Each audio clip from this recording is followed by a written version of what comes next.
Telephone page.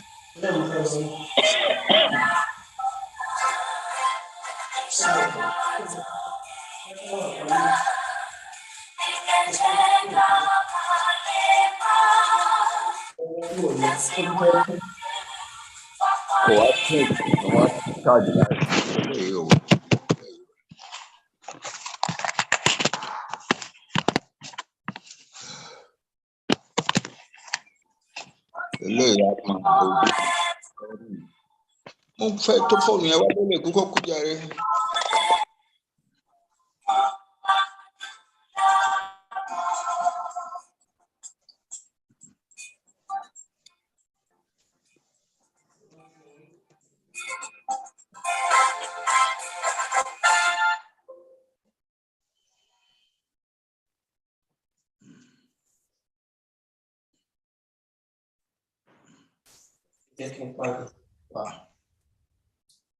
Ẹ káàárọ̀, ẹ káàsán, ẹ káalẹ́ ní gbogbo ẹ tí ń gbọ́ wa. Àwọn ọmọ yín náà la tún mú ètò ìrìn wá sí ojú ìwòran yín àti etí ìgbọ́ yín, àwọn ọmọ yín YGY. Bọ̀ tí a tó bẹ̀rẹ̀, a máa pe ọ̀jọ̀gbọ́n Àjọkẹ́ Adé tó bá bẹ̀rẹ̀ ètò lénìí. Ẹ ṣé gan. Ẹ ṣé púpọ̀, mo kí wa káàkiri gbogbo àgbáláyé tí a ti ń wò wá nítorí wípé àwa ọmọ yín náà ni a wà lórí ìkànnì lénìí tí a ń pè ní Yoruba Global Youths. A wà káàkiri gbogbo àgbáláyé. Orúkọ mi ni Ifámúyìwá Àjọkẹ́. Ẹ lè pè mí ní Àjọkẹ́ Adé. Mo kí gbogbo wa. Ṣé rí, wọ́n sọ wípé ẹni ńlá ló tó ń ṣe ohun ńlá.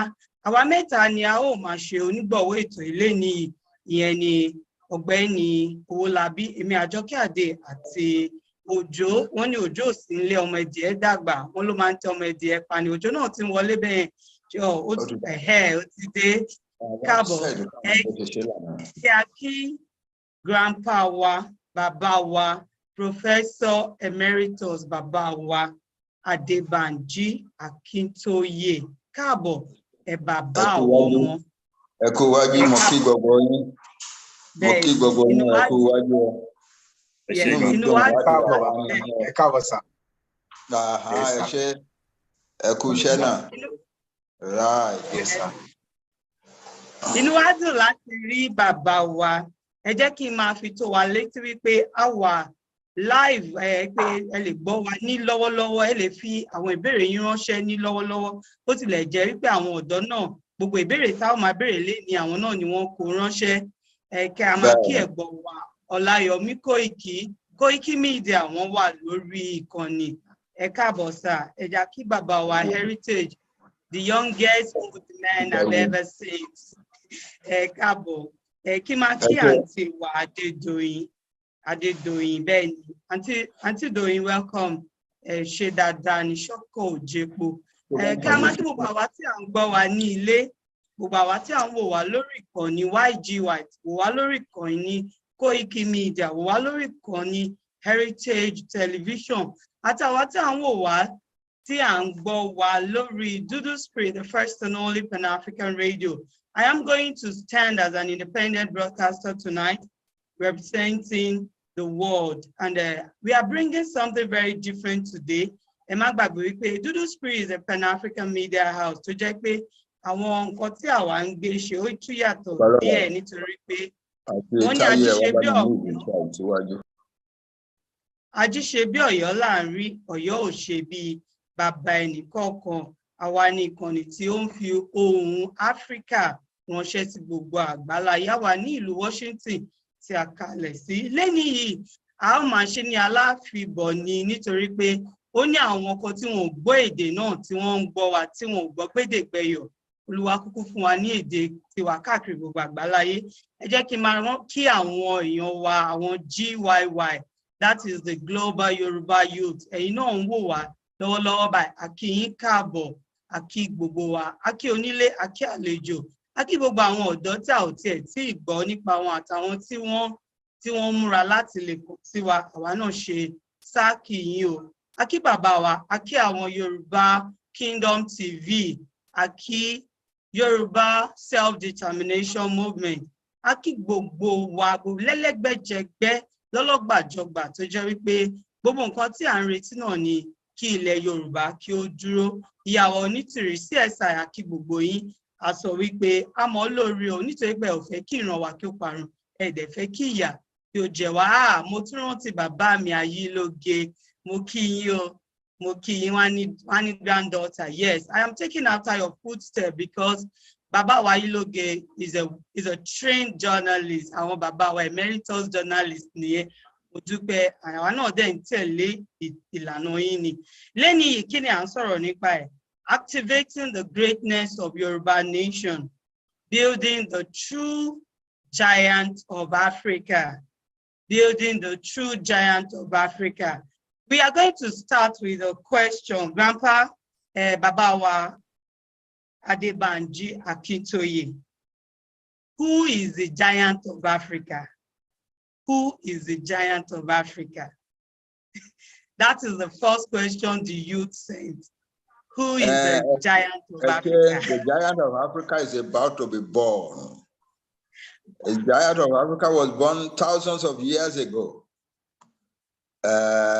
But as a result of modern things, the British coming and putting us in Nigeria, in the country of people who don't want development, kan lára àwọn colleague mi ní Senate ìjọ kan àjọ travel wọ́n rán wa sí níṣẹ́ sí Egypt àwa méjì òun was chairman of the Foreign Relations Committee of Senate èmi vice chairman àwa méjì péré la wà ní gbogbo aeroplane yẹn. So àwa ráyè sọ ó ní ẹ̀yin Yorùbá òun láìkì yín gan ni ẹ máa ń nice sí yàn ẹ máa ń but pé ẹ máa ń ṣe kinní kan tó wrong. Bàbá yín Awólọ́wọ̀ gan ló ń lead yín jù nínú ẹ̀. Ìyẹn ni wípé gbogbo ẹ fẹ́ yí plan Ọlọ́run ẹ fẹ́ yí po. Ọlọ́run ti ṣètò ẹ̀ wá pé àwọn kan máa dúró jẹrí mu dáadáa. Àwọn yòókù wọ́n máa poor. Ètò tí Ọlọ́run ṣe wá nìyẹn. Ṣùgbọ́n ẹ̀yin Yorùbá ò gbà. Ẹ wá ń fẹ́ kí gbogbo ọmọ tó ń ṣeré káàkiri nínú dust nǹkan gbogbo wọn lè fẹ́ kó di lawyer, di doctor, di engineer, di professor and so on. Ọlọ́run ò ṣètò ẹ̀ bẹ́ẹ̀ yẹn. You are disrespecting God. That's the way he put it. Bàbá yín Awólọ́wọ̀ akóyínjọ ẹ̀ máa ṣe plan to change the will of God. It is not the will of God that some people be poor and some people be rich. Our Yoruba will develop from very ancient times the philosophy that the good life is for everybody. The good life is for everybody. That's our. And so a country that develops on that philosophy is going to be the giant of the world, not only of Africa. That's it. Wow. Wow. Yeah. Inú mi ń dùn torí ó ń ṣe mí bí wípé ọmọ aládé ni mí ní tòótọ́ ẹ má dẹ̀ gbàgbé wípé a ní àwa lórí Koiki Media, àwa lórí Heritage Media, àwa lórí Duduspree, that is www.duduspree.com. Ẹ̀yin tí ẹ̀ ń bá wa lọ, ẹ̀yin tí ẹ̀ ń bá wa ká lọ, ẹ darapọ̀ mọ́ wa, kí gbogbo wa káàbọ̀ káàkiri gbogbo àgbáláyé, show some love, show some likes, ẹ bá wa share. This is where you are supposed to be. Àwa tí à ń ṣe bẹ̀bẹ̀ léni tí a gbé grandpa wa wá léni, àwa ni Yoruba Global Youths. And this program sponsored on Duduspree by the Sorosoke team. The Sorosoke team wọ́n ṣe nǹkan kan bẹ̀bẹ̀ kan ní ọjọ́ mélòó sẹ́yìn. A ó máa já yín sẹ́yìn tẹ́ bá fẹ́ mọ̀ ẹ kàn dá mi láago.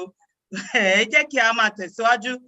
Bàbá wa Banji Akintoye à ń sọ wípé a mọ̀ yín torí pé ẹ̀yin ni ẹ jẹ́ okùn láàrin ìtàn àti àwa òwe. Ẹ̀yin lẹ jẹ́ okùn láàrin àwọn nǹkan tó ti ṣẹlẹ̀ láti ayébáyé àti àwa tí a ṣẹ̀ dé ní àwa tí a ṣẹ̀ ń dàgbà bọ̀. Ìbéèrè kan tí a fẹ́ béèrè lọ́wọ́ yín ni wípé gẹ́gẹ́ bí ọ̀jọ̀gbọ́n ẹni tí ó kàwé gboyè nínú pé à ń sọ ìtàn, ẹ dákun ẹ sọ fún wa ta ni Yorùbá? Kí ni Yorùbá? Ìbéèrè méjì ni nínú ẹyọ kan. Kí ni Yorùbá? Àti wípé àwọn wo ni à ń pè ní Yorùbá? Kí ni Yorùbá? Orúkọ wa nìyẹn. Orúkọ tí àwa ń jẹ́ nìyẹn. lẹ́nu ọjọ́ mẹ́ta àbí lẹ́nu bí ọdún bí méjì síbí àwọn kan sọ pé àwọn Fúlàní ló fún wa lórúkọ àwọn Fúlàní ò sí ní West Africa rárá ń gbà náà àti jẹ́ Yorùbá wọn jẹ́ èèyàn rárá ní West Africa. They are migrants from somewhere in Western Asia. Wá sí níbi àwọn bábà wọn dé ibi tá à ń pè ní Nàìjíríà lénìí tá à ń pè ní West Africa lénìí. Until the 17th century, by then we were a great people in West Africa. So, how we can't get to one. We want result.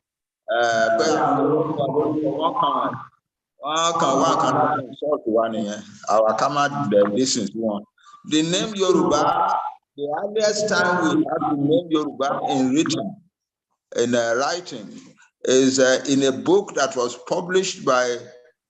written by a Black West African Islamic scholar and published in 1615 in Timbuktu. Bẹ̀látikọ́ lórúkọ Yorùbá, wọ́n ti ń pè wá lórúkọ yẹn ó ti pẹ́ ṣáájú ìjọ wọn yẹn. Kò dẹ̀ sí nǹkan tó ń jẹ́ Fúlàní ní West Africa ń gbà yẹn rárá. So àwọn ò lè wá fún wa lórúkọ. Àwọn Fúlàní fẹ́ gbọ́ ìtàn ara wọn ni wọ́n ṣe ń sọ̀sọ́kùsọ wọn yẹn. A dẹ̀ fẹ́ sọ fún wọn big time. As a matter of fact, I'm putting together a little book on the Fulani in Nigeria. And you expect it, everybody. It's coming. They pushed us into doing what we are doing now, but we must defend ourselves. We are not insulting them, we are just defending ourselves. Thank you.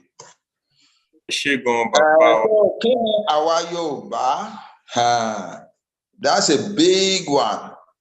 Àwa Yorùbá sọ pé àwa ni àkọ́dá ọmọ èèyàn sórílẹ̀-èdè ayé.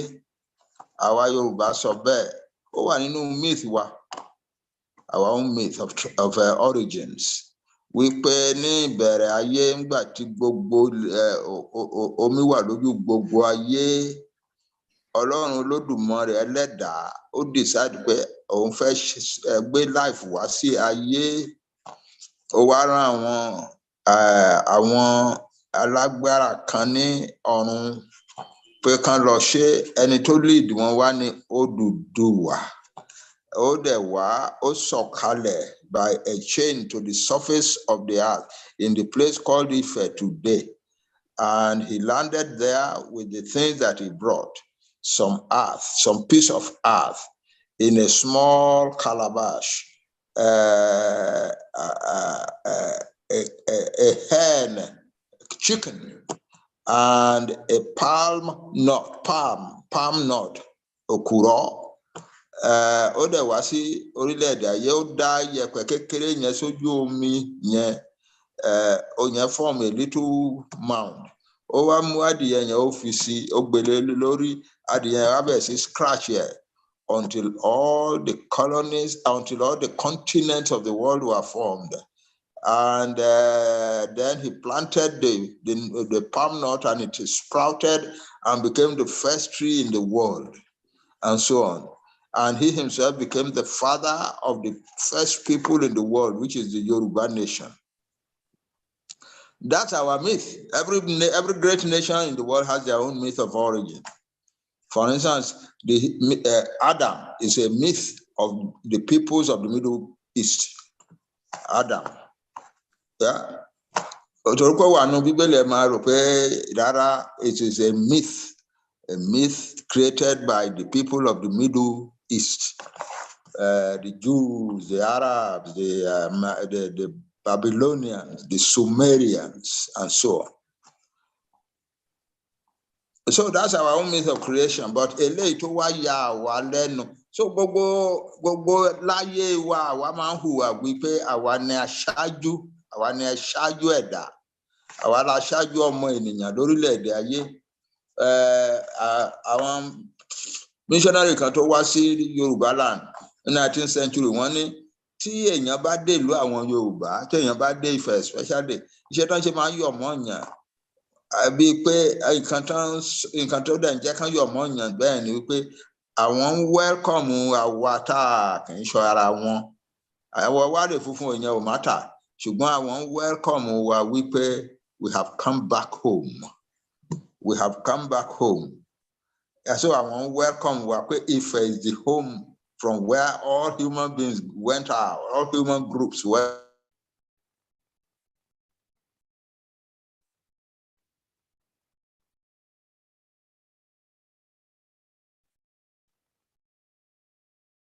Every ethnic group in the world, every cultural group in the world, they are welcome in Yoruba land. It's very common for a good behaved, well-behaved foreigner to from different places. Toba who are that don't end up becoming a chief among us. It's very common like that in Yoruba land. We see ourselves as the first of all humans, the father of all humans, and therefore they are welcome among us. We are hospitable towards them. Clapatin was the first European, the first white man to enter into the interior of Yoruba land. He came in December 1825, and he entered from Badagry with his team, and they traveled up north from Badagry through the Yewa area, through many towns, and until they finally came to Oyo Ile, and they went beyond Oyo Ile to across the River Niger, and so on. Only our Yoruba, the way they welcome us is astounding. We received from among them, I'm quoting now, we received from among them as much civility and hospitality as we will receive from among our own people back home in England. That's it. That's who we are. He said they have a culture that welcomes people, the Yoruba, because we regard ourselves as the first of humans, the mother and father of the first earliest of the humans everywhere in the world. So we welcome everybody. That's our culture. In the past few years, our Kawanche research, genetic research, genome research, they wonder come to this very astounding discoveries. Strange, very, very strange. They are now saying that they have discovered that the oldest human gene belongs among the Yoruba people of West Africa. The earliest human genes. They have done the research in Harvard. They have done the research in Cambridge. They have done the research in the University of California, Los Angeles. It's the same thing. They are saying to us, we are a little embarrassed. We don't know yet how to take it, so we are not even making a noise about it. But that's what they are saying. That's what they are saying. The research, the genome research, human genetic research is showing that the oldest human genes belong to the Yoruba people. It's a big thing. That's a huge, huge one.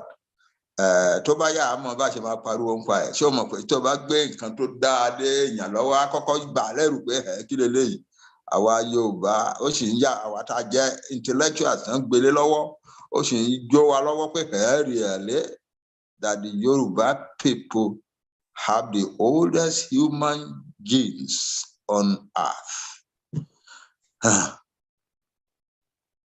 So that's who we are.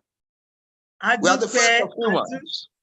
We are the first of humans. Yes. Adúpẹ́ pé òkú. Mo fẹ́ sáré dá padà fún Mr. Owolabi, ṣùgbọ́n ó ní nǹkan kan tó ń gbé mi nínú ibi tẹ́ fi sọ̀rọ̀ yẹn. Ẹni tó bá mọ̀ nǹkan tí à ń pè ní pharmacogenomics, ó máa wá understand the reason tó fi jẹ́ wípé a jẹ́ ẹ̀yà tó ń borí ọ̀pọ̀lọpọ̀ àrùn àti àìsàn. Ibi tí ẹ sọ dé yẹn, àwa tá bá wà ní line science, tá ń ṣe scientific research, ó máa yé wa. It is a plus to us, and we are excited about this. we would research into it and bring out the best. Ẹ ṣé púpọ̀. Ó yá, Ẹ̀gbọ́n Owólabí, over to you. Ẹ ṣé gan ọ̀jọ̀gbọ́n Àjọkẹ́ Àdè, a dúpẹ́ lọ́wọ́ yín. A dẹ̀ tún kí bàbá wa náà sí àárín wa. Inú wa ń dùn bí a ṣe rí yín ní àárín wa tó jẹ́ pé ẹ tún wá bá wa sọ̀rọ̀, ẹ tún wá fún wa ní ọ̀rọ̀ ìṣítí tó jẹ́ pé ó máa jẹ́ ká lè mọ nǹkan tí a ń ṣe àti nǹkan tó jẹ́ pé a máa ní láti ṣe àti nǹkan tó jẹ́ pé máa tọ́ wa sọ́nà pé nǹkan báyìí ẹ ní láti máa mú rẹ̀. Gbogbo àwọn ọ̀dọ́ líle káàárọ̀ oòjíire ní òkè òkun wọn pé ti máa kí yín pé ẹ kú iṣẹ́ náà pé ẹ ṣe tí ẹ wà lẹ́yìn ẹ wá bá wa sọ̀rọ̀ láti mọ nǹkan tá a máa ṣe pé ti máa kí yín gidi gan pé ẹ ṣe gan. Àjọ mẹ́sì tó fi ránṣẹ́ sí mi níbi bí ọ pé tí ń béèrè lọ́wọ́ yín pé ìjẹ́ orílẹ̀-èdè Yorùbá ó lè jẹ́ giant of Africa àti pé báwo la ṣe lè ṣe àti pé ẹ mọ̀ àwọn ọ̀dọ́ wa ń sì ṣe pé all good in many aspects in pharmacy, in doctor, in engineering, in lawyer, in many aspects pé báwo la ṣe lè ṣe tí yẹ pé àánú la máa jí giant of Africa yẹn tí a bá do orílẹ̀-èdè wa àti pé báwo la ṣe lè ṣe tí yẹ pé gbogbo nǹkan máa fi lọ lẹ́sẹ̀lẹ́sọ tó yẹ pé kò ní sí gómi sọ̀rọ̀ níbẹ̀ tó yẹ pé kò ní sí eléyò. Nǹkan tó Ọlọ́run ti ṣe láti bẹ̀rẹ̀ ni.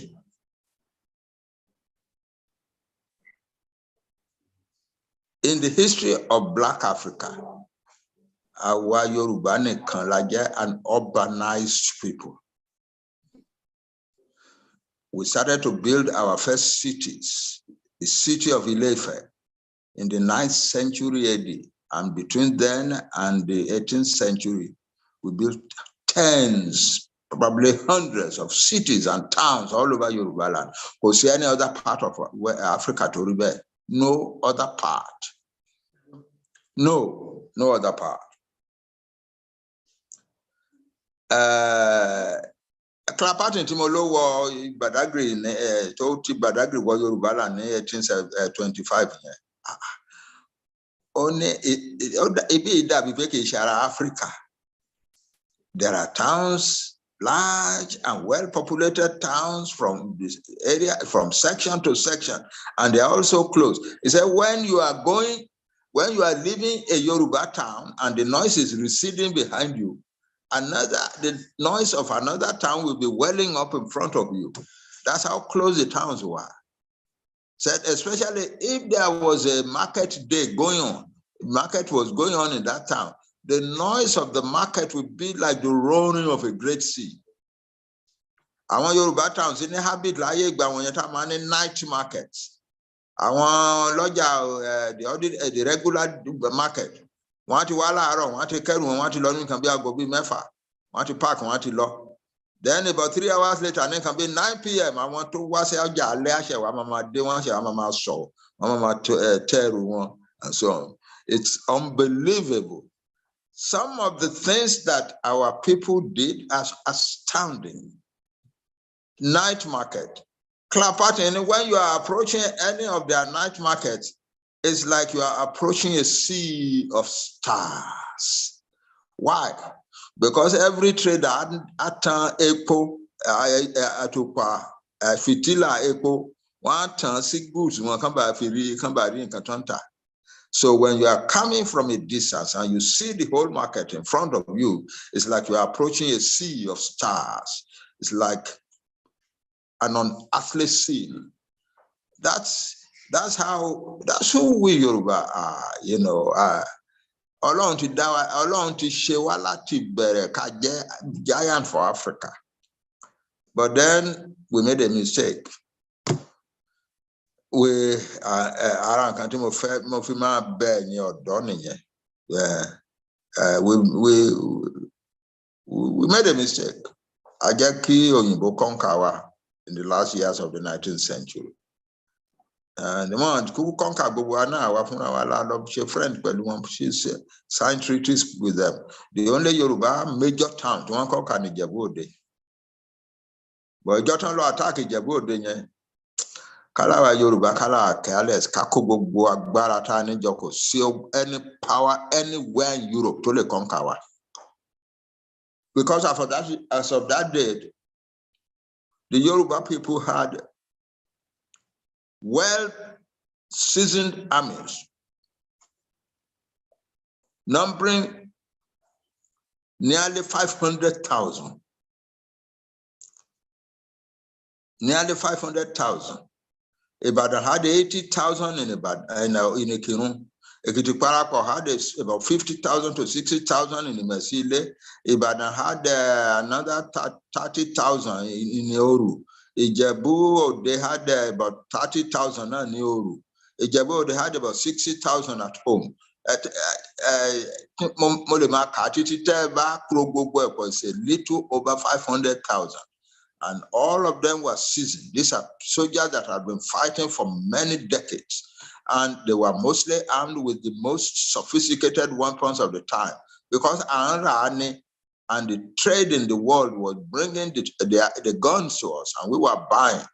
Unfortunately, we were buying with human beings, some of it with human beings. If it had then it don't cost. Our Yoruba until about the 1800. So so we had a large army, but it's uncoordinated, and we didn't do anything to defend Ijebu-Ode. In fact, some of our own people were happy that Ijebu-Ode was being conquered. So that's that kind of disunity.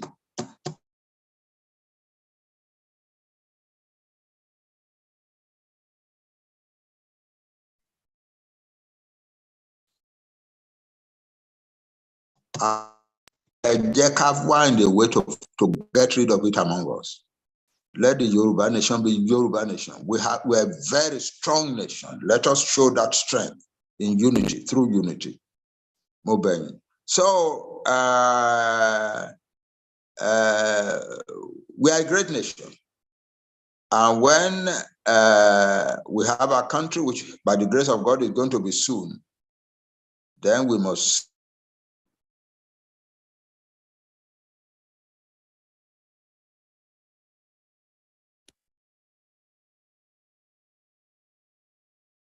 sit down and benefit the expertise of its men, so that we can all go home and go and contribute to building the most astoundingly progressive country in the world. We can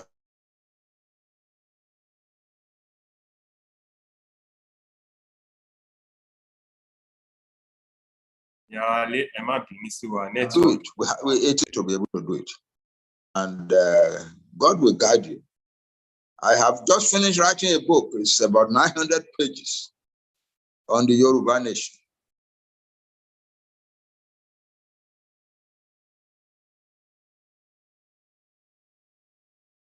The title, The Yoruba People, Foremost Black Nation. The Yoruba People, foremost Black Nation. It's out now, it's completed. By the way, can you give me a copy of that book?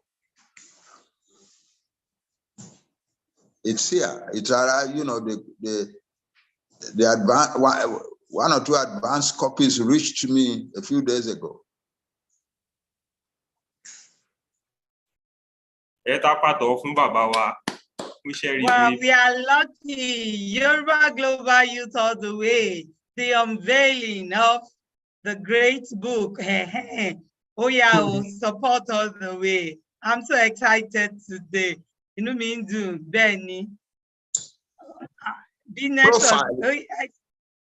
Profile of the foremost Black nation.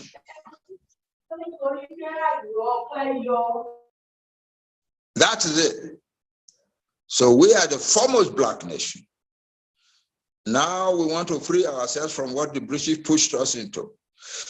And God will free us. In fact, I think the hand of God is in everything now. Look at what is happening in Britain. Yeah, I have had sent to the Prime Minister, to the new Prime Minister of Britain, a special message from the Yoruba people. Things are happening in the world that God designed for us. Yeah.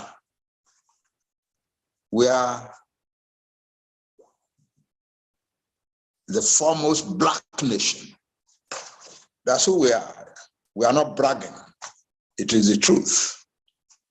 By the time the Europeans began to bring education into West Africa in the middle of the 19th century, we Yoruba were the first to jump at it. By the 1860s, we were producing graduates in every area of life, in lawyers, doctors, engineers, accountants, surveyors, architects, etc., etc.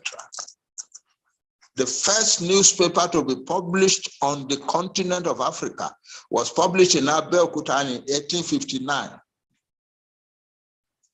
We are the foremost people.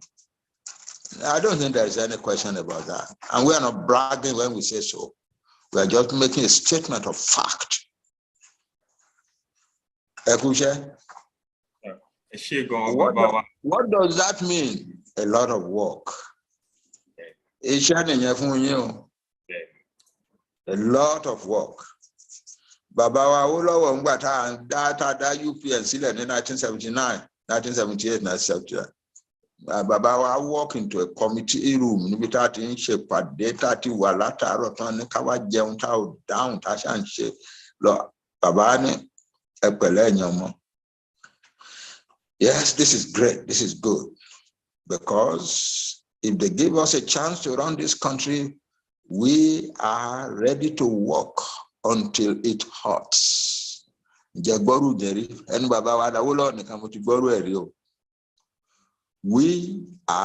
ready to work until it hurts. Until Tiarawama ko. Isn't that something? And I want to ask you, Yoruba boys and girls now, you are going to have your country soon.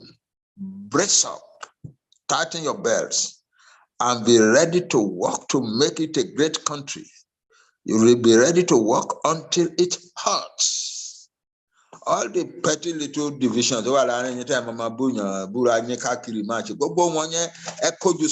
tell yourself your destiny is here. The destiny of your nation is here. And you are ready to grab it from the hands of evil.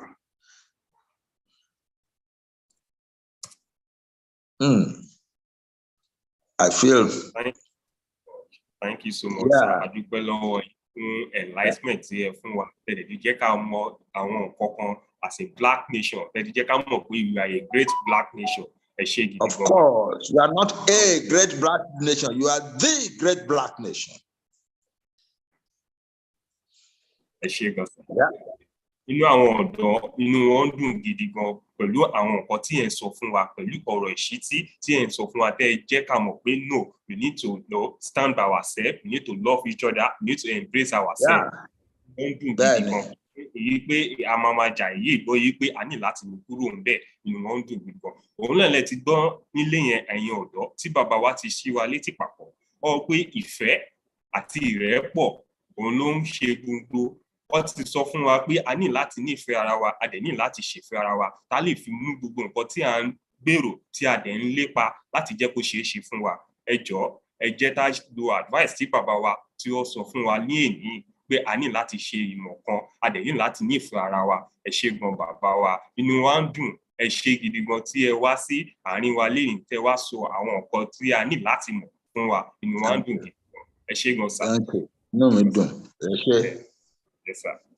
Ó tún ní àwọn question kan tó sọ pé tí n tún béèrè lọ́wọ́ yín because ó sọ pé ní history wa àwọn òyìnbó ló kọ history wa kí ló ṣe tó yẹ pé àwa tó jẹ́ aláwọ̀ dúdú tó dẹ̀ jẹ́ pé akàwé akàwé a dẹ̀ ní ìmọ̀ púpọ̀ yẹ pé kílé táwọn ò fi kọ history wa fúnra wa pé kẹ́ àwọn white ló yẹ̀ṣẹ̀ wá ń kọ history wa fún wa tó yẹ pé ó yẹ̀ṣẹ̀ wá ń kọ́ ọ wá ń yí history wa pa. Nígbà táwọn òyìnbó dé ṣé nígbà táwọn òyìnbó dé lomin àwọn wá dé táwọn wá ń kọ ìtàn wa nǹkan tó wà ń bẹ̀ ni pé àwa ò ní written language but ìyẹn ò mí pé a ò ní history. We had our history, we had our traditions, we had our everything that makes up history, information. All that is needed to do is to gather it together And we didn't really, we Yoruba historians didn't begin to gather it together until the 1950s. Àwọn èèyàn wa ní 1900, 1910, àwọn kan ti kọ ìwé kan, Samuel Johnson, for instance, wrote a history, the history of the Yoruba people, and completed it in 1897 before he died. Àbúrò ẹ̀ wá Gaint published in 1921.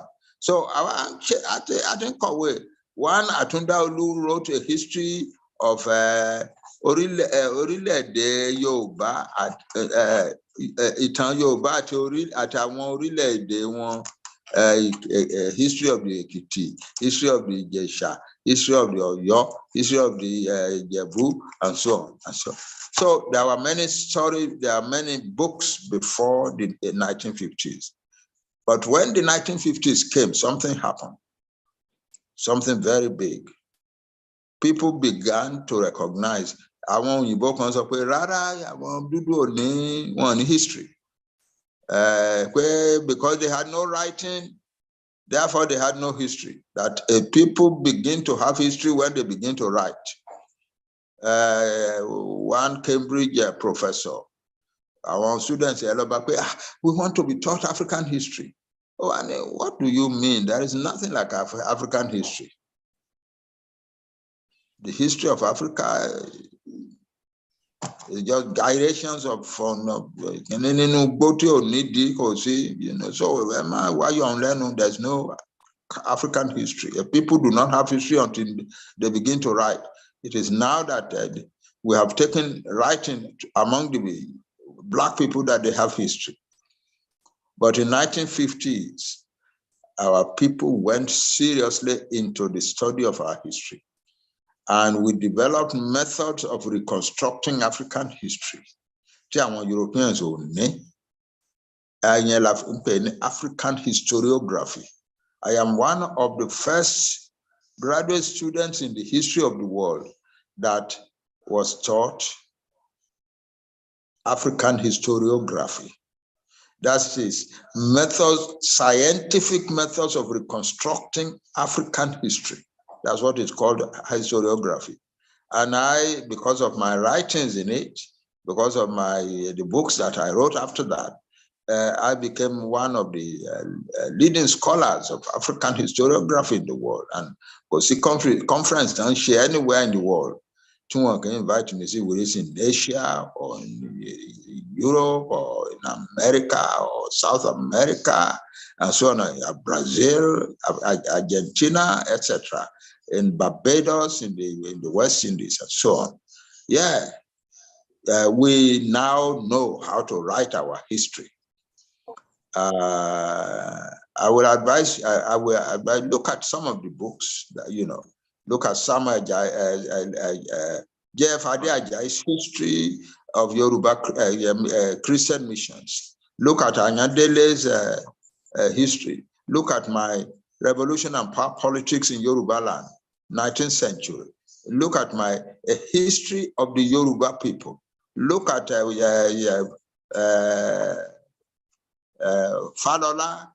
Falola's history of Ibadan, and so on. Yes, it's all over there. It's all over there. You need to just sit down and make a collection of them. It's a lot. Ẹ ṣé gan sà, ẹ ṣé fún ẹtú librate wa ẹtú jẹ́ ká mọ ọkọ tí a ní láti mọ̀. Ẹ ṣé gidi gan. Ọ̀bọ̀ tí n tó dá padà sí ọ̀dọ̀ Comrade Òjó Samuel. Ó pé our Bible tí à ń kà ń sìn, pé Bible tí à ń kà tó yẹ pé àwọn white tó yẹ pé ọkọ̀ fún wa pé èṣù ọ̀pẹ ní evil. No, àwọn kọ́ ló kọ Bible. Àwọn Jewish priests ló kọ Bible in ancient times. Ìgbà tí Christianity wá dé Europe, àwọn European countries wá gbà wọ́n translate náà sí language tiwọn. That's all. Okay. Ẹ ṣé gan sà. So eléyìí tí àwa rí gbà àwọn tó súnmọ́ wa jù lára English, the English version, King James's version. Àwọn French òkun ló James's version tí wọ́n náà ń lò. Àwọn Germans ò lò ti English James version.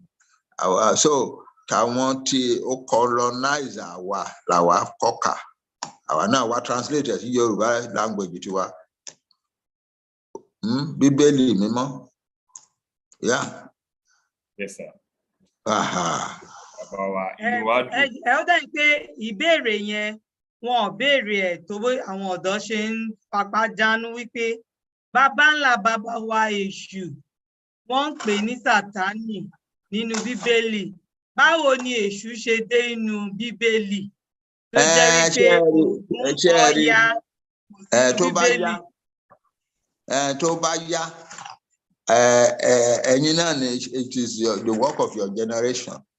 Nígbà tá a bá ní country wa a máa sọ fún àwọn Christian scholars Yorùbá kánjọ kan tún kìnìún yẹn kọ because Satan tó wà nínú Bíbélì, the maker of all evil, the father and propagator of evil, kò sí ní Yorùbá religion. The Eshu in Yoruba religion is a messenger of the gods. A messenger. He doesn't have a message of his own. Eshu tinu Bíbélì àti Quran. Eshu gidi nìyẹn, the creator and maker of evil. Àwa Yorùbá nírú ẹ̀. Àwa nírú ẹ̀ ní religion wa. So ara nǹkan tí ẹ máa ṣe ńgbà tẹ́ bá ní country yẹn, ẹ gbọ́dọ̀ get àwọn scholars, Christian scholars yìí. Kẹ́kọ̀ọ́ wọn jọ ẹjọ́ ẹ bá wa tún kìíní kó bá correct. Eléyìí tán fi ń sọ pé èṣù ní iṣẹ́ Sátánì ni. Iṣẹ́ Sátánì yàtọ̀ sí èṣù. So it must be changed. We need to have it changed. So important. Ẹ ṣé gan bàbá wa tí ẹ là wá lé òye fún àwọn nǹkan tí a ní láti mọ̀. Bọ̀ mo ní ẹnì kejì mi bí ọ̀jọ̀gbọ́n Òjó Samuel. Òun náà ó ní àwọn ọ̀jọ̀gbọ́n Òjó Samuel ó ní àwọn ìbéèrè kankan tó kóun fẹ́ béèrè lọ́wọ́ yín. Ẹ jẹ́ round over fún sir. Okay. Ẹ ṣé gidi gan kọ́ńgbà Comrade Owólabí. Ẹ ṣé gidi gan gbogbo ẹ̀yin tẹ́ ń wò wá nílé. Ẹ ṣé gidi gan bàbá wa ń pa pè ní ẹ̀sìn jẹ́ wa. Inú tèmi dùn gan. In fact, lẹ́yìn sọ̀rọ̀ nípa àwa Yorùbá, orí mi máa ń wí sí ni. Tí bá ṣe ń gbọ́ ọ̀rọ̀ Yorùbá, inú mi máa ń dùn. Ọmọ aládé mà ní mi, I am so lucky to be a Yorùbá person. Inú mi fẹ́ dùn, ayọ̀ mi kún pé àárín yẹn sá, ẹ ṣé gidi gan sá. So ìbéèrè tí a kọ́kọ́ ní láti bèrè ẹ ṣe ni pé a ní Yorùbá science, nípa science ìgbà àti ń ṣe àwọn research díẹ̀díẹ̀. Ẹ mọ̀ ní tẹ́lẹ̀ wọ́n máa sọ fún wa pé according to the Bible pé Ifá ajo kankan bẹ́ẹ̀. Wọ́n wá ní pé Ifá jẹ́ part of our history. Ó tún wá jẹ́ nǹkan tó jẹ́ gbòógì nínú history wa nínú ohun tí Yorùbá jẹ́. So àṣewálú Ifá yìí ẹnìkan ló ń bèrè láti bá pé àṣewálú Ifá ká fi mọ̀ nípa àwa Yorùbá. So ìbéèrè àkọ́kọ́ tí a ní fún mi láti pé so kí ló bá ṣe lo Ifá ká fi mọ̀ bí a ṣe jẹ́ àwa Yorùbá sí ìsẹ́ pé Ifá ti wọ́n láti ìgbà àkọ́kọ́ láti gbà wá. Ẹ ṣé gidi gan bàbá mi. Ẹ ṣé. Ifá is the oldest known compendium of human knowledge in the world today. Àwa Yorùbá, we have been in control of that body of knowledge for thousands of years. In about 500 BC, some of our leading thinkers put it together as Odu Ifá, one organized here in couplets. And that's the Odu Ifá that has come down to us. It's a comparatively new thing. It was first put together in about 500 BC, before the birth of Christ. And there is no other literature anywhere in the world to be there. I consider it, but it doesn't matter. Only characteristic láti jọyìn làwọn èèyàn ti máa ń memorize yes. The Babalawo, a young man who wants to be a Babalawo, will surrender himself to 14 years of memorization. 14 years. Ọdún mẹ́rìnlá làwọn èèyàn wá fi máa ń kọ́ láti di babaláwo Ifá. And in those 14 years, you would memorize the entire, one is whatever. But the important thing is that in those 14 years, you will go rigorously learning Odufa from. So you can tell when you cast the oracles, you can tell what the oracle is talking about. We are great people. Now, one of our young babalawos of modern times, Sholagbade Popola, who now has a PhD, has done a transcription of a lot of the Oduifa. Only 17 volumes, or to publish the first 3 volumes now. And the first volume is 1,200 and something pages. The second volume is 1,400 and something pages. And the third volume is 1,400 and something pages. They are available now. The remaining 14 volumes will come, I promise. So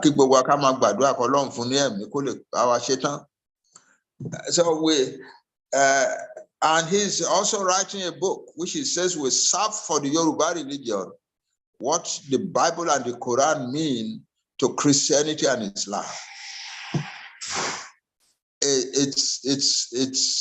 You are descendants of a great Ọlọ́run ti fún wa lágbára yẹn láti ọ̀run wá, Ọlọ́run á gbà wá ṣe. Tó jẹ́ pé now that we are going to have our country, pé àwọn kan rò pé a fẹ́ ní country wa, no, we want to have a country as part of the work of God, part of the covenant of God, part of the destiny of God in our lives. Because all that we are must be shown to the world. And it is astounding. What we already have to show to the world is astounding. That's how this book grew to 900 pages. I started by thinking, okay, Marco, a brief introduction of the Yoruba people. But then it went on and on, deeper and deeper, deeper and deeper, until I had to stop. That is it. That is it. So it is you are a great people.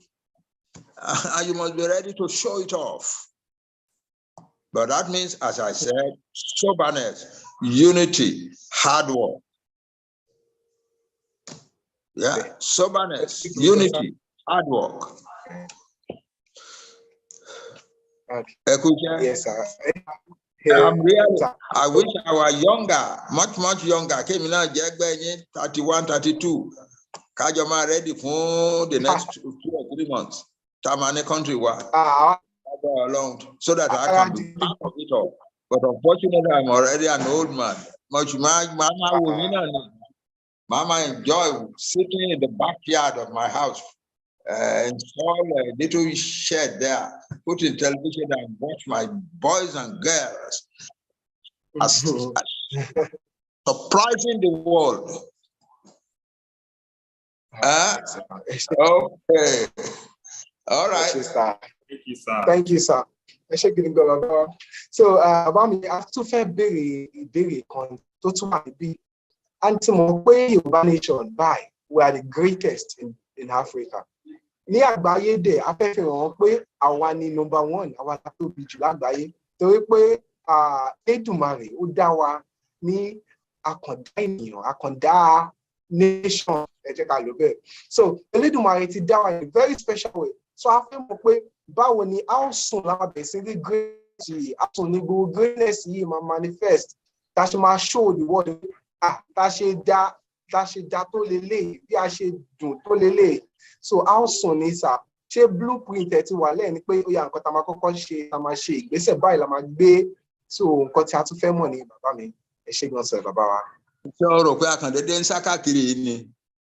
There are people working to produce the blueprint for the new country. Oh yes, oh yes. And it's a blueprint based entirely upon our antecedents and our gifts. Put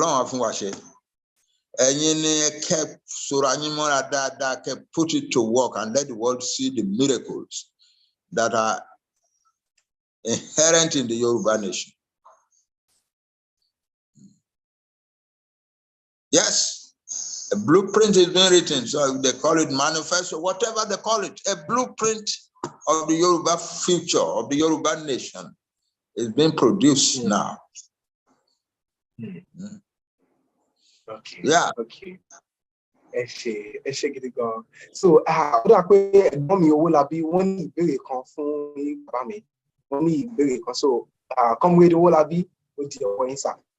Yeah, ẹ ṣé gan Comrade Òjó Samuel, a dúpẹ́ lọ́wọ́ yín fún àwọn ètò náà tí ẹ ṣe bẹ́ẹ̀ ṣe bá bàbá sọ̀rọ̀, a dúpẹ́ lọ́wọ́ yín. A dẹ̀ dúpẹ́ lọ́wọ́ bàbá náà tó yẹ pé ó fi kalẹ̀ sí ó ń gbọ́ wa bá a ṣe ń gbé question náà lọ ń fún wa ní answer tí a ní láti lò. A dúpẹ́ lọ́wọ́ yín sà. Àwọn ọmọ Yorùbá sọ pé tí máa kí yín pé ẹ ṣé gidi gan pé ìwà lẹ́nìí pé ẹ wá bá wa sọ̀rọ̀, pé ẹ wá bá a sọ̀rọ̀ ìṣítí àti àwọn nǹkan tí a ní láti mọ̀ about our history, our heritage, pé ẹ ṣé gidi gan bàbá, pé ọpẹ́ tí máa dúpẹ́ lọ́wọ́ yín. Ó pé the Black Nation tí ẹ sọ yẹn, ìwé tí ẹ kọ yẹn, ó pé ṣé ẹ máa kọ ní èdè wa ti Yorùbá àbí ti ní English ló máa jẹ́? Ìkan lára yín náà ló máa translate. Èmi ti darúgbó, mi ò lè ké ní Yorùbá mọ́, ẹ̀yin lẹ máa ṣe ní Yorùbá. That's your work. Èmi ti ṣe ìwọ̀nba tí mo lè ṣe. It's time to begin to prepare to return home. Òun lẹ ti gbọ́ yẹn gbogbo àwọn ọmọ káàró jí díẹ̀. Adúpẹ́ pé òkú. Wọ́n sọ wípé kì í dùn kó pọ̀, ṣíún báyìí lọ́bẹ̀ oge. Adúpẹ́ pé òkun lọ́wọ́ bàbá wa Banji Akintoye. Wọ́n máa ń pè wọ́n ní Professor Emeritus. I call him Grandpa. That's our Grandpa. Jerry. Inú wa ń dùn ẹ̀dẹ̀ máa rí wípé bí ẹ ṣe ń kọ́ wa náà sọ́tún sósì, òun náà là ń gbọ́, òun náà làwa náà fi ń mú ṣe. Wọ́n ní tí ọmọdé ò bá bá ìtàn, yóò bá àrọ́bá sì rèé, bàbá ìtàn ni. Ó ti dọ́wọ́ àwọn ọ̀dọ́ lénìí o. Wọ́n sọ fún wa wípé ẹ jẹ́ kí a máa fi tó yín létí pé gbogbo ẹ̀yin tí ẹ̀ ń gbọ́ wa káàkiri gbogbo àgbáláyé, àwa náà ní Yoruba Global Youths. Àwa ní ẹgbẹ́ ọ̀dọ́ tó jẹ́ wípé àwa scientifically oriented. Bẹ́ẹ̀ sì rèé, àwa nínú oko. Bẹ́ẹ̀ sì rèé, àwọn kan wà nínú wa tó jẹ́ pé ọlọ́kadà ni wọ́n. Ó tiẹ̀ ní kí n máa fún yín ní ìròyìn ayọ̀ wípé àwọn ọ̀dọ́ kan wà ní ìjọsí tí a kóra wa jọ ní ìjọsí tó jẹ́ wípé wọ́n máa ń pariwo Múṣí olóòṣà lénìí. Wọ́n ti lọ ń kọ́ embedded system engineering. That is one of those things we are doing as a Yoruba Global Youth. Àwọn kan wà ní ìjọsí tó jẹ́ pé wọ́n máa ń pariwo obey ni, èmi ò ní dárúkọ pátì kankan, tó máa ń sọ pé ọmọ jàǹdùkú ní èní. Wọ́n wà lára wa ní Yoruba Global Youth tó jẹ́ wípé a ti lọ ń ṣe iṣẹ́ àgbẹ̀ nítorí wípé ọmọ aládé ni wá. Ǹjẹ́ ò ṣì wà níta tó ń jókòó sórí fence? Àwọn òye ẹnikẹ́ni nípọ̀sí o. Bá ṣe wà l'Amẹ́ríkà, la wà ní London, la wà ní US, la wà ní ilẹ̀ Yorùbá. Ìfà a ní tí débi pé aláwọn èèyàn ní ẹ má jẹ́ ń dárúkọ bẹ́ẹ̀ nítorí pé a dúpẹ́ lọ́wọ́ Ọlọ́run ọba ìgbìmọ̀ tó bá ṣàtijọ́ ọmọ Yorùbá tó jẹ́ ọmọlúàbí. À ń pè àkọmọ̀nà wa ní change and transform. Kì í ṣe bí kò kàn yípadà nìkan, kí wọ́n gan kó mú àyípadà wá sí inú ilé. Mo rí àwọn bàbá mi, àwọn bíi Ọláyọmí Kóìkí Media. Many thanks to you. Heritage náà wọ́n darapọ̀ mọ́ wa. Ẹ ṣé tí ẹ gbọ́ tí ẹ wá o. A dúpẹ́ lọ́wọ́ àwọn tí wọ́n gbọ́ tí wọn ò ní oore ọ̀fẹ́ láti darapọ̀ mọ́ wa. Mo rí wa SDM, ẹ ṣé bàbá wa Gani Alágbàlá. Bí a ṣe ń kà díẹ̀ nílẹ̀, ẹ dákun àwọn tó bá fẹ́ gba àwa ọ̀dọ́ ní ìyànjú. Bàbá wa ti sọ nǹkan mẹ́ta. Wọ́n ní wípé kí a wà discipline, kí a dẹ̀ wà together, ká dẹ̀ ṣetán láti ṣiṣẹ́. Discipline yẹn wọ́n pè ní soberness. tá bá wo àwa ọmọ Yorùbá wọn ga party ni lọ́tùn lósì gbogbo àríyá. It is time to be sober reflection on what we have lost and where we are going to, how to bring the beauty of the Yoruba nation. Cocoa House should have been our limit. It should have been the least we would achieve, beg your pardon. Cocoa House should have been the least and not the limit. So right now we have lost several years. We have lost several years. Yes. And so, you must catch up with those years quickly. Yeah, and that's the truth. Yes, we would do it. Láṣẹ Èdùmàrè, láṣẹ ẹ̀yin bàbá wa tó wà wájú wa, lágbára àwọn abiyamọ ayé tí wọn ò kì í ṣe abiagba, nítorí pé ọmọ ayé làwa ò kì í ṣẹran ayé. Ẹni tó bá mọ odù yẹn ló máa yé. Ọmọ ayé yàtọ̀ sí ẹran ayé, ọmọ ayé làwa. Bàbá mi Gani Alágbàlá mo rí yín, ẹ bá wa dá sí. Wọ́n ní àìsí ń bẹ̀ láì bá wọn dá sí. Bí a ti ń kásẹ̀ ètò nílẹ̀. Yeah, ẹ ṣé. Mo kí bàbá wa Lano, the leader of Yoruba self-determination movement, bàbá wa Professor Emeritus Banji Akintoye tí mo fi tọ̀wọ̀tọ̀wọ̀ dárúkọ wọn. Ọlọ́run á jẹ́ kẹ́ pẹ́ fún wa bàbá. Mo kí gbogbo àwọn media tó wà nílé, Heritage, Koiki Media and others. Mo dẹ̀ kí gbogbo ẹ̀yin youth. Gbogbo ẹ má bínú pé mo pẹ́ wọlé, àwọn iṣẹ́ tán gbé fún mi náà ni. Gbogbo nǹkan tí mo bá lẹ́nu bàbá, inú mi dùn pé àwọn ògo ọlá wọ́n pe bàbá, because àwa kan súnmọ́ wọn, and I'm not telling this to his face. Oríṣiríṣi nǹkan ló ń lọ níta, but ó yẹ ká mọ̀ pé ọgbọ́n nílé ayé yìí kò ń ṣe pé ọ̀rọ̀ ẹnu ni. Ojú inú ó ríran ju ojú ìta lọ. Àwọn òyìnbó tẹ́ bá fẹ́ lọ ṣe tẹ́ bá fẹ́ ṣiṣẹ́, wọ́n á ṣe interview fún èèyàn, wọ́n á tún wá ṣe background check. So àwa kan ṣe background check bàbá wa láti ilẹ̀ pé irú èèyàn wo ni.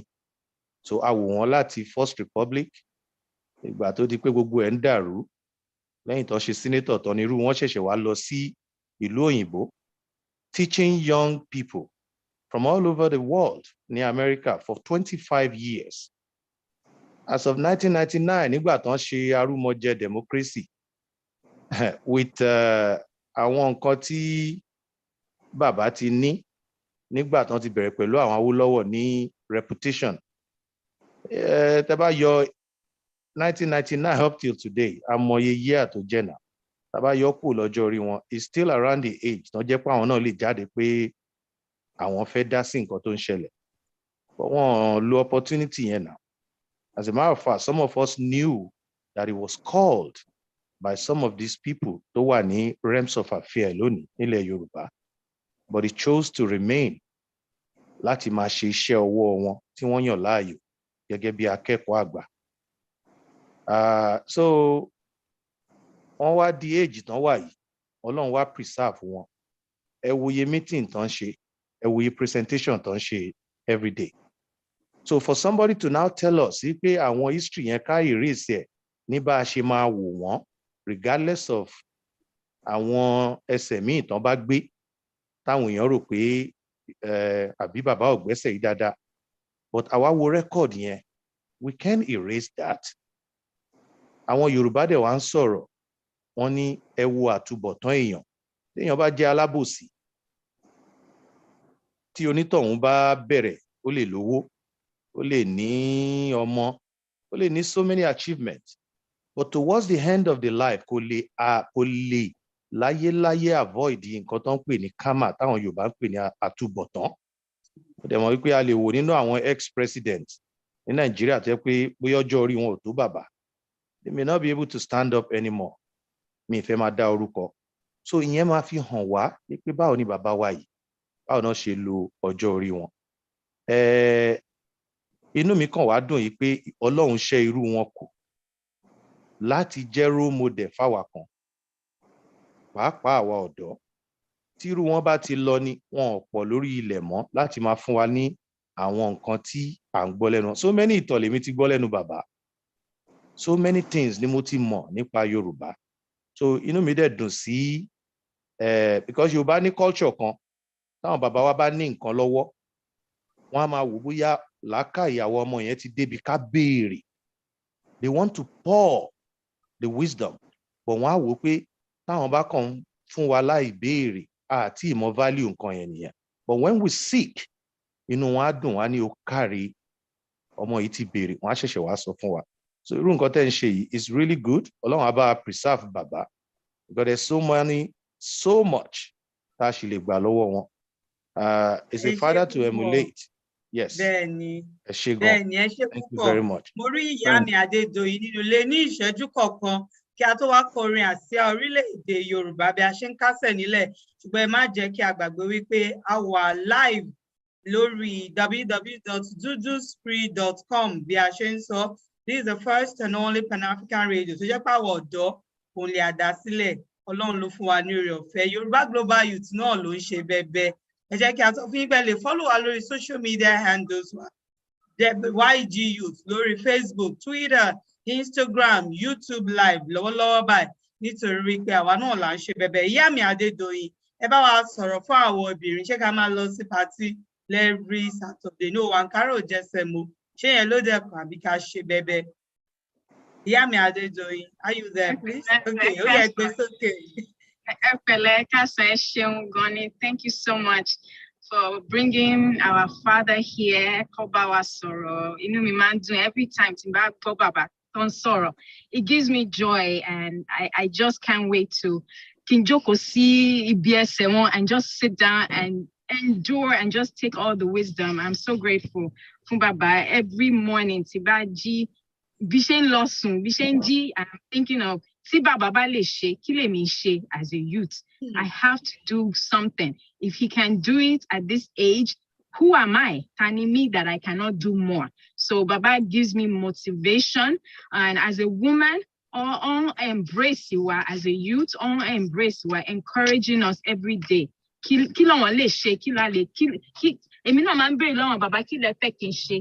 so accommodating, so willing to talk anytime to anybody back. Even though the man suffering Baba, see me, it's not everywhere. He has to come here on Sorrow. And I'm grateful that down and he's here to speak to us. I ask that we should continue to pray for him. By the time Tabari Nation in Waye, Baba will be there to continue to direct us, to lead us as he has been doing.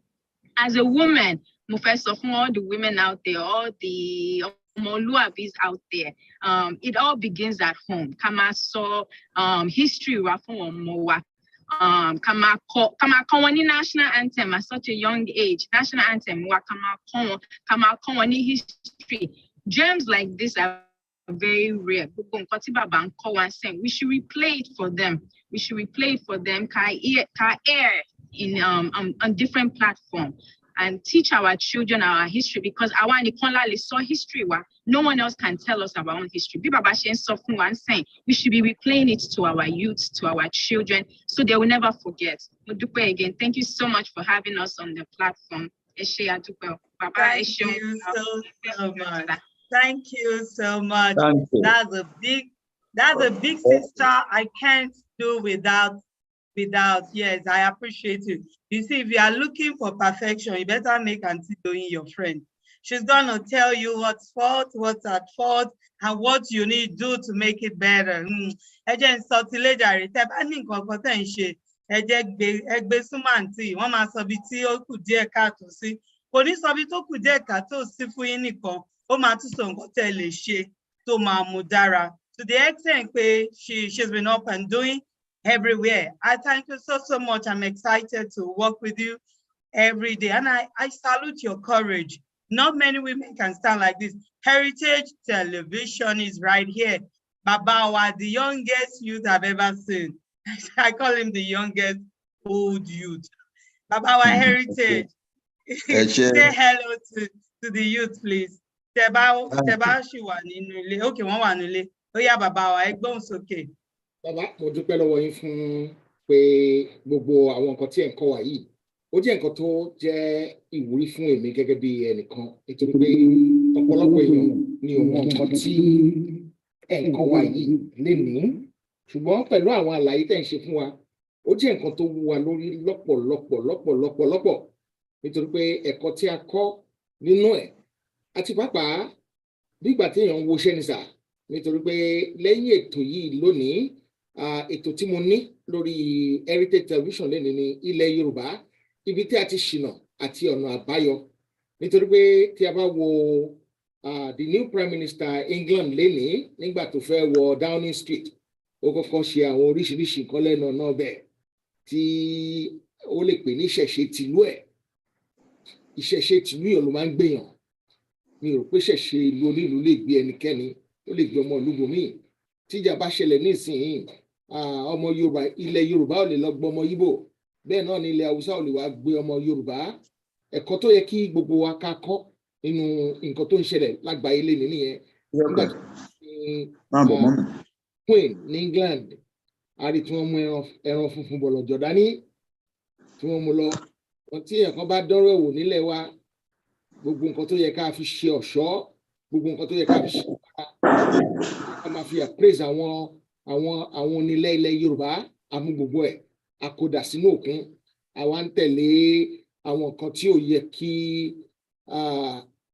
gbogbo nǹkan tí ò yẹ ká ṣe ṣùgbọ́n síbẹ̀síbẹ̀ àdúpẹ́ lọ́wọ́ Ọlọ́run ọba aláwùrábí ọba tó máa ń bá wa ṣe tó máa fi ń yanjú ọba tó máa ń bá wa ṣe tó máa fi ń da ọba tó máa ń bá wa ṣe tí gbogbo ẹ̀ máa fi ń lójútùú àdúpẹ́ lọ́wọ́ rẹ̀ nítorí pé òun nìkan àti ọ̀dọ̀ rẹ̀ nìkan ni ọpẹ́ àti ìyìn yẹ fún òun nìkan ló tó gba gbogbo mo rọ̀ gbogbo àwọn ọ̀dọ́ lónìí nípa nǹkan tí wọ́n ń ṣe pé nǹkan tẹ́ ń ṣe nǹkan dáadáa ni ẹ tẹra mọ́ ẹ má jáwọ́ níbẹ̀ mo dúpẹ́ lọ́wọ́ àwọn olóòtú ètò yìí lónìí nítorí pé wọ́n ṣe àwọn nǹkan tó dùn mọ́ mi nínú wọ́n ní wọ́n pe orúkọ ẹgbẹ́ wọ́n tún pe the other youth náà àjọṣe ló máa ń dùn your wisdom is magnificent there mo máa rọ̀ yín nínú gbogbo nǹkan tí ẹ bá ń ṣe ẹ má fi ẹnu ṣáta ẹnikẹ́ni ẹ má ṣe ẹni tó máa fi itọ́ sínú tó máa fi ẹ̀jẹ̀ sínú tó máa tu ẹ̀jẹ̀ jáde tó máa tu itọ́ funfun jáde bó bá ṣe rí ni kẹ́ ẹ ṣe sọ ẹni náà bá má fẹ́ràn nǹkan tẹ́ ẹ sọ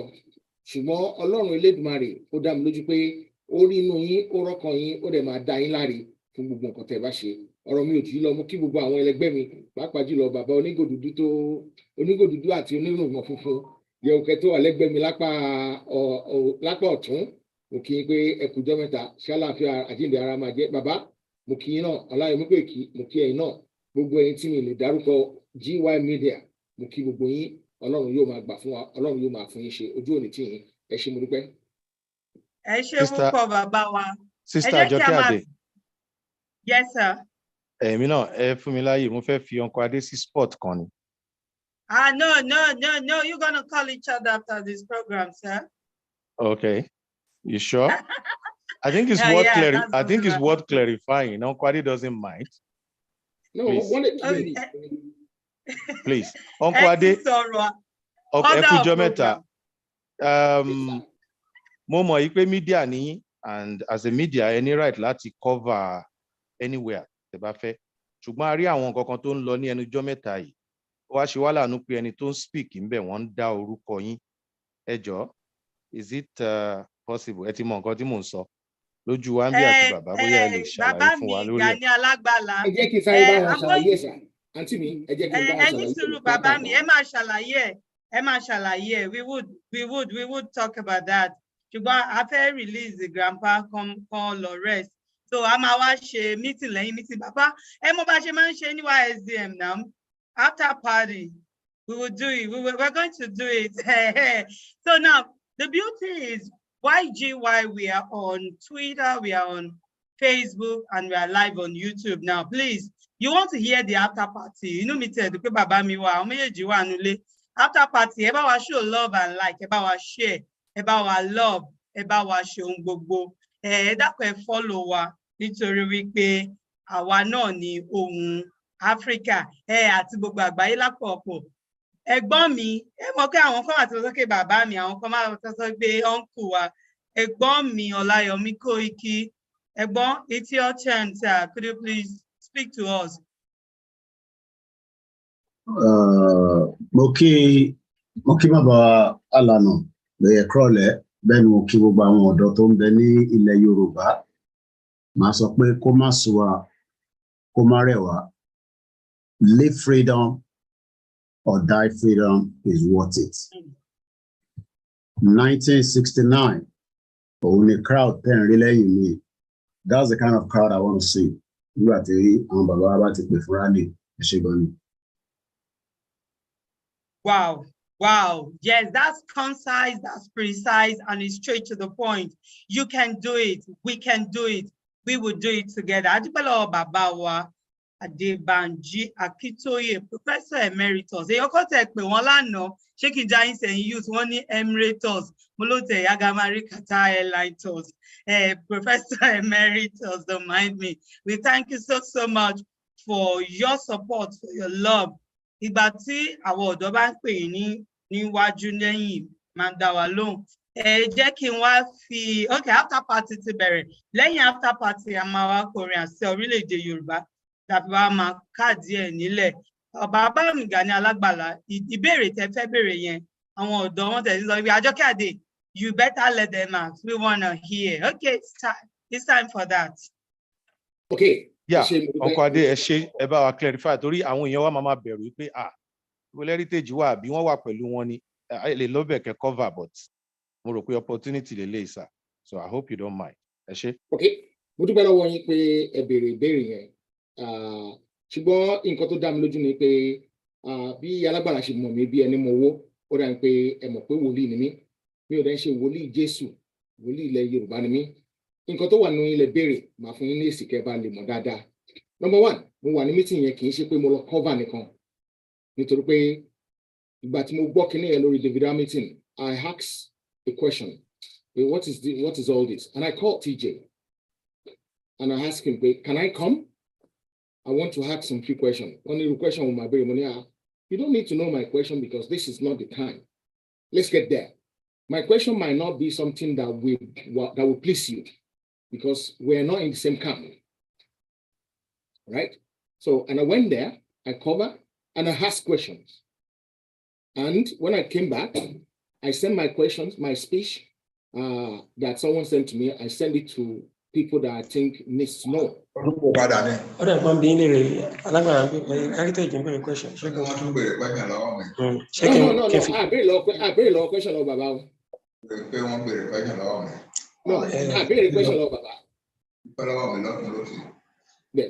So I did a extensive program yesterday, about 10 o'clock. People that really want to know the truth, because this is not a platform to discuss things like that, right? And it might be easier. Alagbala has my number, he's not a stranger to me, he's my friend. So it might be better if you call me privately instead of asking that kind of question here. If you didn't watch my program yesterday, you don't care about what I've been doing all this time. And I believe I send the program to my bosses in this agitation because I have some people who I call boss. Yes, but still, there are still some people I refer to as all animals are equal, but some are more equal than the other. Yorùbá lè kọrin pé kíní kan tó bá gorí ebè àwọn kan wà tó gorí ebè nínú àwọn tá a jọ ń ṣe kíní àwọn tó gorí ebè yẹn I believe I've sent the voice notes to them and they look at it and they have the right to judge me in a way whether I'm right. Oh, guys, I'm sorry guys, I'm so sorry. I will just go back a little bit. So I did an extensive program yesterday, which I tried to clarify so many things on what happened at that meeting. I wasn't invited. I invite myself. I asked them, I said, can I come? And I went there and I did ask question. I asked question that I think is relevant to my own conscience.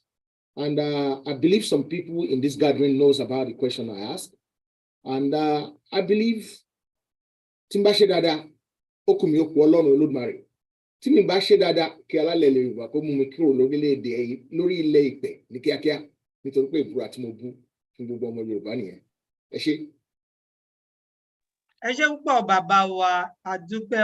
Bíbélì sọ wípé olódodo yóò ní àyà bíi kìnìún. Àwa náà ń kúkú ń wò yín, ẹ̀yin bàbá wa, ẹ̀yin ẹ̀gbọ́n wa. Ẹ̀yin la fi ń ṣe àlàkalẹ̀. Àwa náà dẹ̀ ń wò wípé gbogbo nǹkan táwa náà máa ṣe gẹ́gẹ́ bí ọ̀dọ́ yóò jẹ́ àwọn nǹkan tí yóò gbé orílẹ̀ Yorùbá ga. No matter what, we will not compromise our stand. Má bínú, ṣé gbọ́ nǹkan tí mo sọ ṣá? Ṣé gbọ́ nǹkan tí mo sọ, Sister Àjọkẹ́? Bẹ́ẹ̀ni sir, àgbọ̀ sir. Uncle Ade àti gbọ́ yín, thank you for that clarification. Okay. So I can be rest assured that you are not part of that, you are with us. No, you can go and watch the program, sir, if you have the time. Okay, sir. Thank you. Bẹ́ẹ̀ni, ẹ ṣé púpọ̀. Ìkọ̀kan náà ni gbogbo wa jọ ń sọ wípé orí òtítọ́, orí òdodo náà la ó dúró lé gẹ́gẹ́ bí ọ̀dọ́. Bí a ṣe ń wo ẹ̀yin bàbá wa, bẹ́ẹ̀ náà ni àwọn ìran tí ó ń bọ̀ wọ́n ṣe ń wò wá. Ẹ jẹ́ kí n fi ìpolówó àti ìkéde tí ẹnikẹ́ni ò sanwó fún àwọn ẹgbẹ́ YGY. Ó ní àwọn kọ̀ọ̀kan tí à ń ṣe fún àwọn teenagers wa. Ẹ̀wọ́ tó bá ní ọ̀dọ́ wẹ̀rẹ̀ nílé, má jẹ́ kó dúró sílé. Ó ní àwọn ipa ribiribi tí àwọn náà lè kó. Bí àwọn bàbá wa ṣe ń mentor wa, làwa náà ṣe kí ni là ń mentor wọn.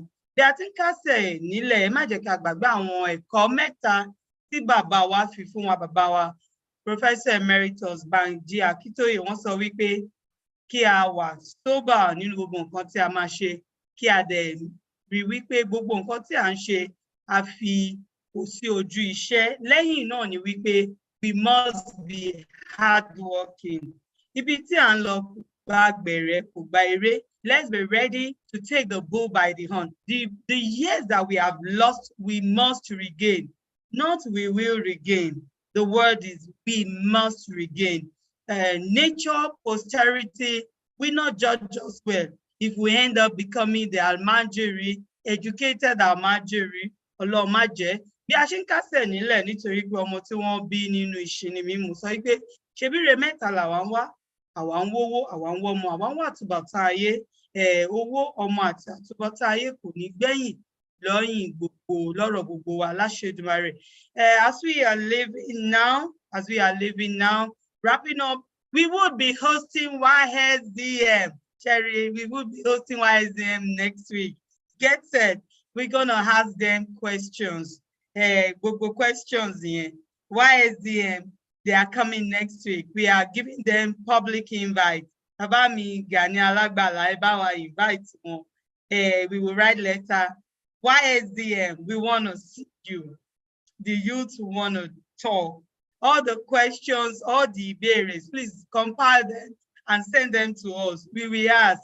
We are the youth and we are ready for that. We're taking the bull by the horn. Yes, so orin àṣẹ orílẹ̀-èdè Yorùbá, wọ́n tó bá ti mọ̀ orin òmìnira, orin ìlọsíwájú, orin ìlọsókè àti orin ìdára. Mo kí Owólabí, mo kí ẹ̀gbọ́n mi, gbogbo wa tí a jọ ṣe iṣẹ́ lè ní kí wà nítorí pé mo kí Òjó náà, Damsey Pictures, mo rí ẹ. Tire man, we get somebody wey don tire for Naija matter. The tire man, I see you, I salute you. Gbogbo àwọn ọmọ ẹgbẹ́ YGY, Yoruba Global Youths, gbogbo wíkíbi tí a wà káàkiri gbogbo àgbáláyé, I truly salute. Ó yá ẹ gbé sókè, orin àṣẹ orílẹ̀-èdè Yorùbá.